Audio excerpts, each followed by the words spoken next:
जिक्र उर्दू का है, मैं उर्दू से शुरुआत करूं अगर इजाज़त हो। ये कैसा इश्क है उर्दू ज़बां का, मज़ा घुलता है लफ्ज़ों का ज़बां पर कि जैसे पान में महंगा इमाम घुलता है।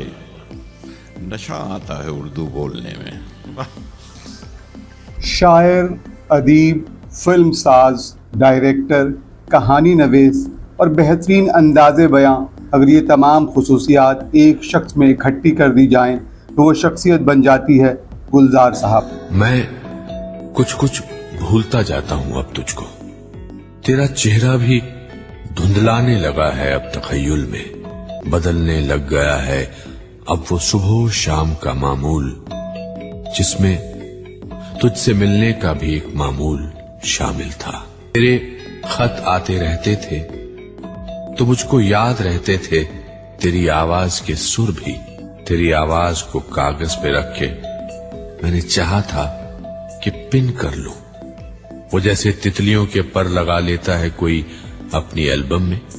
तेरा बे को दबाकर बात करना, वाव पर होठों का छल्ला गोल होकर घूम जाता था। बहुत दिन हो गए देखा नहीं, न खत मिला कोई, बहुत दिन हो गए सच्ची तेरी आवाज की बौछार में भीगा नहीं हूं मैं। गुलजार का जन्म 18 अगस्त 1934 को पाकिस्तान के जिला जहलम के नजदीक वाक़े छोटे से शहर दीना में हुआ। यूं तो गुलजार का पूरा नाम संपूरन सिंह कारला था और वो एक सिख घराने से ताल्लुक रखते थे। उनके वालिद का नाम माखन सिंह कारला था, जबकि वालिदा का नाम सुजान कौर था। गुलजार साहब का आबाई घर दीना जहलम था, जो बंटवारे के वक्त उन्हें छोड़ना पड़ा। संपूरन सिंह कारला से गुलजार तक के सफर में गुलजार साहब की जिंदगी से कई कहानियां जुड़ी हुई हैं। गुलजार की वालिदा का इंतकाल उस वक्त हुआ था जब वो शीर ख्वार ही थे। कहा जाता है कि उनके वालिद ने दूसरी शादी कर ली थी और सौतेली माँ का रवैया उनके साथ बहुत अच्छा नहीं था। जैसे जैसे बड़े होते गए तो ज्यादा वक्त अपने वालिद की दुकान पर गुजारते थे। निसाबी किताबों से तो उन्हें कुछ खास दिलचस्पी नहीं थी और इंटर में फेल भी हुए, लेकिन अदब से लगाव उन्हें बचपन ही से रहा। रविंद्रनाथ टैगोर और शरद चंद उनके पसंदीदा अदीब रहे। पार्टीशन के वक्त अपने खानदान के साथ उन्हें दीना छोड़कर पहले अमृतसर और फिर दिल्ली आना पड़ा। यहाँ उनके वालिद मुआशी तंगदस्ती का शिकार हुए तो उनकी तालीम के सिलसिले को जारी न रखा जा सका। इसी बायस गुलजार साहब ने एक पेट्रोल पंप पर मुलाजमत की। इसके बाद किस्मत उन्हें बम्बई लेकर आ गई। दिल्ली या बम्बई, गुलजार साहब को शायर बनने की एक धुन थी। बम्बई आने के बाद भी गुलजार साहब ने एक गैराज में बतौर मैकेनिक काम किया। बम्बई आकर उन्होंने अदबी हलकों में उठना बैठना शुरू किया। यूं उनका असर रसूख बढ़ता गया। वो अंजुमन तरक्की पसंद मुसन्निफीन के जलसों में बाकायदगी से शिरकत करते और वहीं उनकी मुलाकात बॉलीवुड के मशहूर गीत निगार शैलेंद्र से हुई। 1960 के इब्तदाई अशरे में बिमल रॉय फिल्म बंदनी बना रहे थे। म्यूजिक डायरेक्टर थे एस.डी. बर्मन और गीत लिख रहे थे शैलेंद्र। लेकिन दोनों का किसी बात पर झगड़ा हुआ और शैलेंद्र रूठ कर फिल्म से अलग हो गए। लेकिन फिल्म से शैलेंद्र की जज्बाती वाबस्तगी थी। तब शैलेंद्र ने गुलजार से कहा कि वो फिल्म के गीत लिखने के लिए बिमल रॉय से मिले। कुछ सोच विचार के बाद बिमल रॉय ने गाने लिखने का काम गुलजार को सौंप दिया और यूं उन्होंने अपना पहला फिल्मी गीत मोरा गोरा अंग ले ले मोहे श्याम रंग दिए दे लिखा।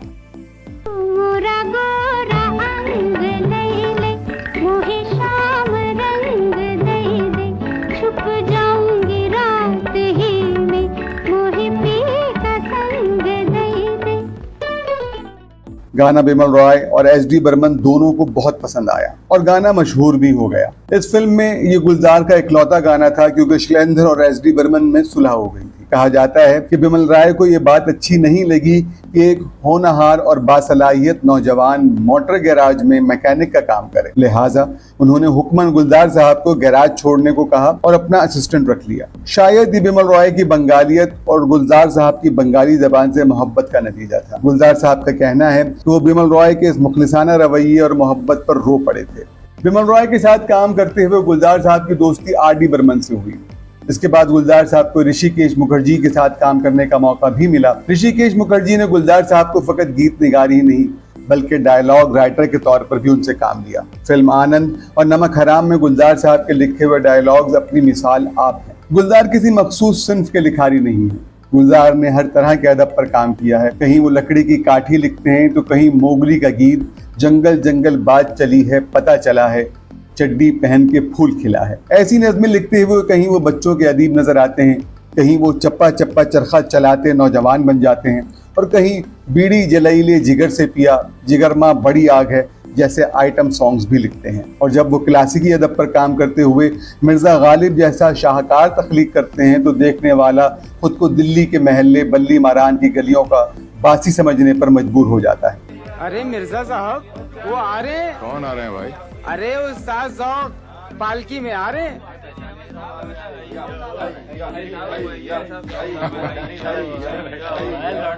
बड़ी शान से आ रहे हैं गली में। शायद जानते नहीं कि किसकी गली में आ रहे हैं। अजी ये नौशा मियाँ की गली में आ गए। बना है शाह का मुसाहिब, फिरे है इतराता। मुकर्रर मिर्जा मुकर्रर। बना है शाह का मुसाहिब, फिरे है इतराता। बना है शाह का मुसाहिब, फिरे है इतराता। वाह वाह वाह वाह वाह।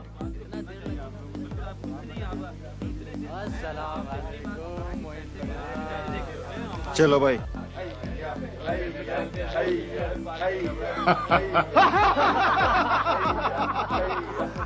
ये ज़ौक़ थे ना।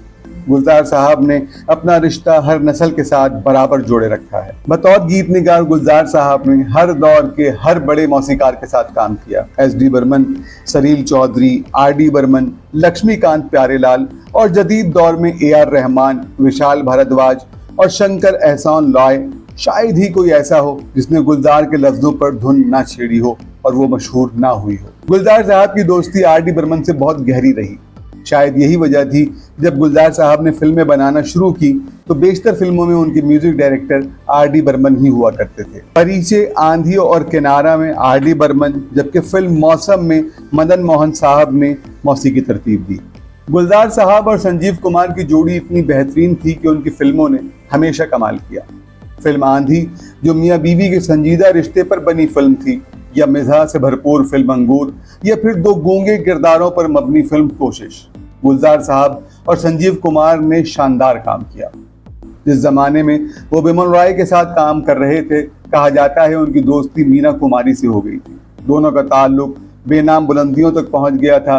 गुलजार साहब इस रिश्ते को इल्जाम दिए जाने की मुखालफत करते थे। मशहूर है कि उनके दरमियान दोस्ती इतनी मजबूत थी कि जब मीना कुमारी बीमार थी तो वो उनको दवा पिलाने उनके घर पहुंचते थे। रमज़ान में वो दवा पीने से इनकार करती थी तो गुलजार उनकी जगह रोज़े रखते थे और मीना कुमारी के इंतकाल के बाद भी वो ये रोज़े रखते रहे। मीना कुमारी के इंतकाल के बाद 15 मई 1973 को गुलजार साहब ने अपने वक्त की मशहूर अदाकारा राखी से शादी कर दी। इस शादी से उनके यहाँ एक बेटी पैदा हुई जिसका नाम मेघना गुलजार रखा गया और वो भी एक फिल्म डायरेक्टर हैं। गुलजार साहब अपनी बेटी को प्यार से बोस्की बुलाते हैं और उसी की निस्बत से अपने बंगले का नाम बोस्कियाना रखा हुआ है, यानी जहां बोस्की रहती है। गुलजार साहब और राखी का रिश्ता बहुत लंबा अरसा नहीं चल सका। उन्होंने अलग होने का फैसला कर लिया और उस पर अमल भी कर लिया और उसके बाद दोनों ने दोबारा शादी नहीं कर। गुलजार साहब ने ब्लैक एंड व्हाइट दौर से लेकर कलर फिल्मों तक अपने काम पर कभी समझौता नहीं किया। बिमल रॉय से लेकर दौरे जदीद के फिल्म मेकर्स के साथ काम करते हुए उन्होंने हमेशा अपने काम के साथ इंसाफ किया। इसमें कोई दूसरी राय नहीं हो सकती कि ये गुलजार साहब का बॉलीवुड इंडस्ट्री पर एहसान है कि वो उसका हिस्सा हैं। गुलजार साहब जैसे लोग सदियों में पैदा होते हैं और सदियां उन्हें याद रखती हैं। वीडियो कैसी लगी कमेंट्स करें, खबरवाला को सब्सक्राइब करें। मुझे दीजिए इजाज़त और जुड़े रहिए खबरवाला के साथ।